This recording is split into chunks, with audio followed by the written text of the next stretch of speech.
সকালবেলায় এখন হচ্ছে ছোলার ডাল।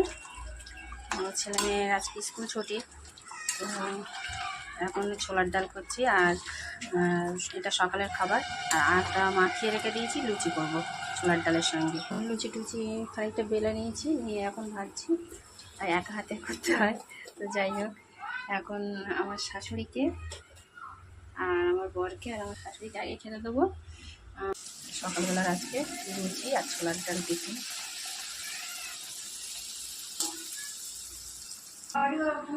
যখন সকালবেলা টিফিন করছি তখন 3 জন সন্ন্যাসী আসলো, তাই আগের দিন আমি একটু তরমুজ একাদশীর দিন খেয়েছিলাম, সেই তরমুজ ছিল হাফটা, সেটা ওদেরকে হয়ে গেছে। আমার ছেলে মেয়ে, আমার শাশুড়ি, বরের।